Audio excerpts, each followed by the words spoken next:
হাজার হাজার মুসলমান মরছে প্যালেস্টাইনে। আমাদের কি কিছুই করার নেই? যেখানে মুক্তি পাচ্ছে না মা বোন, ছোট্ট শিশু, সেখানে কি শুধু একটি আর্তনাদি ফেসবুক পোস্টের মাধ্যমে আমাদের দায়িত্ব শেষ হয়ে যায়? না, আমাদেরও করণীয় রয়েছে।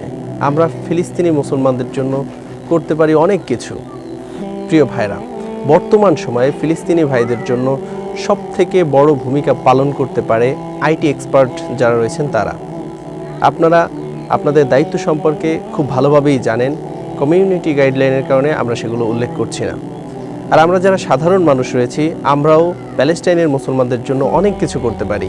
প্রথমত, আমরা আমাদের হাতে থাকা স্মার্টফোনটির মাধ্যমে তথ্যবহুল কন্টেন্ট তৈরি করে ইসরায়েলের বিরুদ্ধে জনমত তৈরি করতে পারি এবং ভুল তথ্যের বিরুদ্ধে জবাব দিতে পারি। এবং আমরা পারি রাস্তায় নেমে লং মার্চ করতে। বাংলাদেশের শহর থেকে গ্রাম পর্যন্ত সকল স্তরের মানুষের মধ্যে আমরা জাগরণের ঢেউ তুলতে পারি, যা দেশ দেশান্তরে মানুষদের মনে চেতনাকে উজ্জীবিত করবে এবং আন্তর্জাতিক মহলে সাড়া ফেলবে। এছাড়াও আমরা ইসরায়েলি পণ্যকে বয়কট করতে পারি। বাজারে বাজারে, রাস্তায় রাস্তায় আমরা ইসরায়েলি পণ্যের তালিকা ঝুলিয়ে দিতে পারি এবং বিকল্প পণ্য হিসেবে দেশীয় পণ্যের তালিকাও ঝুলিয়ে দিতে পারি।